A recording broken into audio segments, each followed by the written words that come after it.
फिर से बोलो जम के, कुंदकेश्वर महादेव। और एक बात बहुत अच्छे से अपने भीतर उतारिए। आपको लगता है मेरा पति बहुत मेहनत करता है और उसका कोई फल नहीं मिल रहा, बहुत परिस्थिति नीचे जाती जा रही है, खूब डाउन होते जा रहे हैं, हमारे पास में कुछ भी नहीं है, यहाँ तक कि मेरे पास इतना भी नहीं कि मैं सीहोर कुबेरेश्वर धाम भी चले जाऊं और रुद्राक्षोत्सव की कथा सुनकर। आपको लगता है ऐसा कि आपके पास में नहीं है इतना और मैं सीहोर तक भी नहीं जा पाऊं, मेरे पास धन नहीं। जितने आस्था चैनल पर सुन रहे हो, जितने मोबाइल पर सुन रहे हो, जितने यहाँ पंडाल में सुन रहे हो, आपको लग रहा है मेरा ये काम नहीं हो रहा, मेरे पास में इतना नहीं है, मेरा बहुत व्यापार कर रहे हैं पर आ ही नहीं रहा, धन कहीं से नहीं आ रहा, बहुत टेंशन में जीवन चल रहा है। तब 7 बेलपत्र लेना है। कितनी बेलपत्र लेना है? 7 बेलपत्र में से सबसे पहली बेलपत्र, घर से जब चलो तो घर के पास में जो घर के अंदर रसोई घर में मटका होता है, क्या बोलते हैं यहाँ पर, हंडा, मटका, गगरा, घड़ा, जिसमें तुम पानी भरते हो, टंकी, बाल्टी, जो भी होता है रसोई घर में जो पानी भरते हो तो पीने के, हंडे में, बॉटल, उसमें टंकी में, जिसमें भी तुम भर के रखते हो, एक बेलपत्र उस हंडे के पास में, मटके के पास में वहां रखना। घर से उसी मटके में से पानी लेना है, उसी हंडे में से एक लोटा जल लेना है, उसको लेकर जाना है। एक बेलपत्र वहां रख दी, बची कितनी? 6 बेलपत्र में से चलते चलते एक बेलपत्र पानी लेकर जब जाओ तब एक बेलपत्र बेलपत्री के वृक्ष के नीचे बेलपत्र चढ़ा के उस पर जल चढ़ाना। 6ठी बेलपत्र, जल को पूरा मत चढ़ाना, जल लेकर चढ़ाना। 5वें नंबर की बेलपत्र नंदीश्वर के पास में, जिस नंदी का पांव ऊपर की ओर हो, एक पांव नीचे दबा रहता है, पांव ऊपर वाले पांव के पास में एक बेलपत्र रख देना। 5वें नंबर की बेलपत्र वहां रख दीजिए। 4थे नंबर की बेलपत्र अशोक सुंदरी वाली जगह, हमने कई बार आपको अशोक सुंदरी का स्थान बताया। ये जलाधारी, यहाँ जो बीच में से जल बहता है, बीच में एक मोटी लाइन होती है, अशोक सुंदरी।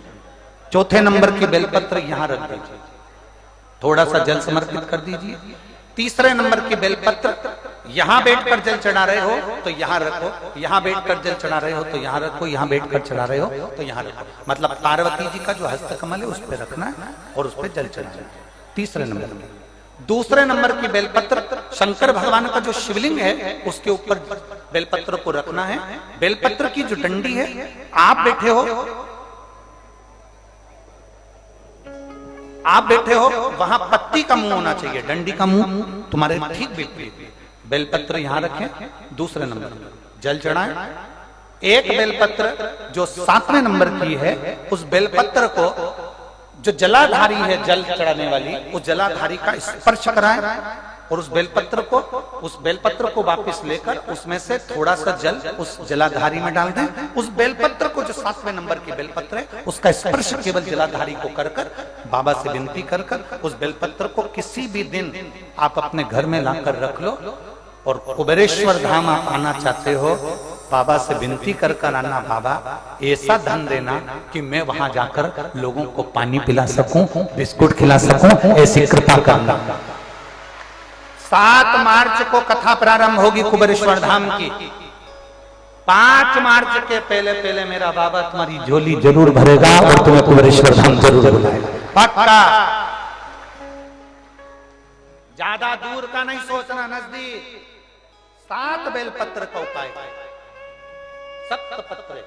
7 बेलपत्र का उपाय शिव जी का एक आनंद फल प्रदान करना।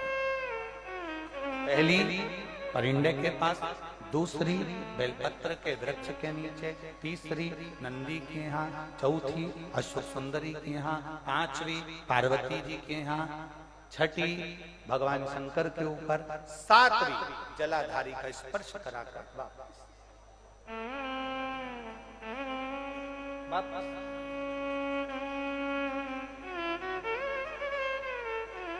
जल कितनी जगह चढ़ेगा? जल कितनी जगह चढ़ेगा? केवल 5 जगह पर, एक बेलपत्री के पेड़ के नीचे, दूसरा सुख सुंदरी की जगह, तीसरा पार्वती जी की जगह, चौथा शिवलिंग के ऊपर और 5वां जो जलाधारी है ऊपर, उस 5 जगह पर एक ही लोटे में से थोड़ा थोड़ा जल वहां चढ़े और बाबा से विनती करना है आपको, बाबा मेरा ये दुख है आप मिटा दें, बाबा मेरा ये कष्ट है समाप्त करना, बाबा मुझे सीहोर पहुंचना है, कुबेरेश्वर धाम जाना है, रुद्राक्ष उत्सव में लोगों को भंडारा खिलाना है, बाबा इतनी झोली भरना मेरे दाता, मैं स्वस्थ होकर कुबेरेश्वर धाम की धरा पर पहुंच सकूं। ऐसी कृपा उससे विनती करो, विनय करो, निवेदन, उससे प्रार्थना करो, झोली पसार कर प्रणाम करोगे वो देखता, देख खाली नहीं छोड़े। शिव कथा, एक बहन ने तो पत्र में लिखा